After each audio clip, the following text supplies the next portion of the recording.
Hello everyone, कैसे हैं आप सब। उम्मीद करता हूं आप सब काफ़ी अच्छे होंगे। मैं पिछले के भांति जैसा कि मैं हमेशा करते आया हूं, आप सबके लिए एक फ्रेश टॉपिक पर नए पॉडकास्ट लेकर के आया हूं। यह भारत के इतिहास से जुड़े कुछ मुद्दे हैं, इस पे हम लोग फोकस करेंगे। तो आइए इस पॉडकास्ट में ज़्यादा समय न लेते हुए सीधे हम लोग इसके हेडलाइन करते हैं। इसका हेडलाइन है कि सन 1947 में 10 रुपए की कीमत क्या थी। बहुत लोग कल्पना करते हैं, उसकी ही हम लोग एक छोटा सा इस चर्चा में उस चीज को जानने की कोशिश करेंगे। सन 1947 में 10 रुपए की कीमत आज के मुकाबले बहुत अधिक थी। उस समय 10 रुपए एक सामान्य परिवार के लिए कई दिनों या कभी कभी पूरे महीने की आवश्यकताओं का बड़ा हिस्सा पूरा कर सकते थे। 1947 में 10 रुपए की वास्तविक ताकत को अगर हम लोग देखें तो भारत 1947 में स्वतंत्र हुआ था। उस समय एक मजदूर की दैनिक मजदूरी अक्सर 1 रुपए से 3 रुपए के बीच होती थी। सरकारी कर्मचारियों का मासिक वेतन कई बार 30 या 100 रुपए के बीच होता था। अनाज, सब्जियां, तेल और अन्य जरूरी सामान आज की तुलना में बहुत सस्ते थे। इसलिए 10 रुपए का मतलब था कि कई किलो चावल या गेहूं खरीदा जा सकता था। परिवार के लिए कई दिनों का राशन आ सकता था। लंबी दूरी की रेल यात्रा की जा सकती थी। छोटे शहरों में किराए का एक बड़ा हिस्सा चुकाया जा सकता था।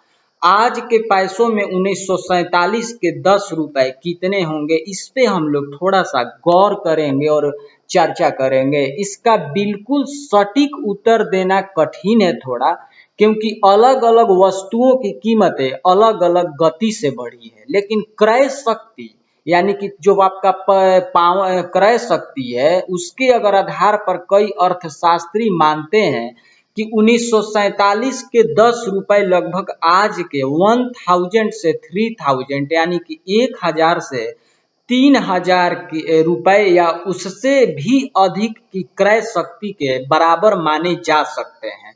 ऐसा विशेषज्ञों का मानना है, अर्थशास्त्री ऐसा मानते हैं।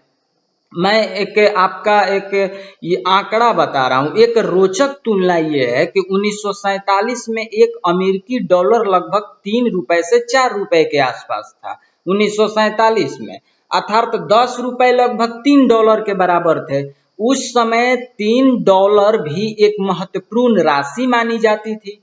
कल्पना कीजिए, जरा सोचिए, व्यक्ति कल्पना अगर करता है, यदि आपके दादाजी के पास 1947 में 10 रुपए होते तो वे कई किलो अनाज खरीद सकते थे, परिवार के लिए आवश्यक राशन ला सकते थे और उस राशि को लोग हल्के में नहीं लेते थे। आज के 10 रुपए में शायद केवल एक टॉफी, छोटी चाय या कोई बहुत छोटी वस्तु मिलती है, जबकि 1947 में यही 10 रुपए एक सम्मानजनक राशि मानी जाती थी। 1947 का 10 रुपया केवल एक नोट नहीं था, बल्कि एक मजबूत क्रय शक्ति वाली राशि थी। मोटे तौर पर कहा जाए तो उसकी ताकत आज के 1000 से 3000 रुपए के आसपास समझी यानी कि आंकी जा सकती है, और कुछ परिस्थितियों में तो इससे भी अधिक। तो मैं यही चर्चा के विषय बना करके आपको समझाने की कोशिश किया कि 1947 में एक कल्पना की जाए कि 10 रुपए की वास्तविक ताकत क्या थी। तो उम्मीद है कि इस चर्चे में आप लोग बहुत कुछ सीखे और समझे होंगे। तो प्लीज अगर ये पॉडकास्ट आप लोगों को अच्छा लगा होगा तो इसे लाइक जरूर करिएगा और कमेंट में बताइएगा कि आपका राय क्या है।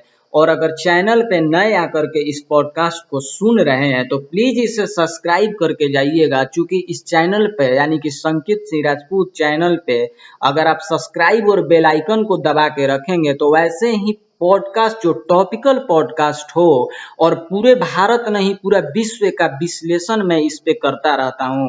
तो उम्मीद है कि आप इसको लाइक जरूर करके जाएंगे और इसे शेयर करिए उन लोगों के लिए और उन लोगों को बताइए कि 1947 में 10 रुपए की वास्तविक ताकत वो भी आंक सकें। तो फिलहाल संकित सिंह राजपूत को दीजिए इजाजत। नमस्कार। आप अपना और अपने फैमिली का ढेर सारा ख्याल रखिए। वंदे मातरम। और मैं यहीं कहकर अपने वाणी को विराम देना चाहूंगा। तब तक मिलेंगे नेक्स्ट एपिसोड में। धन्यवाद।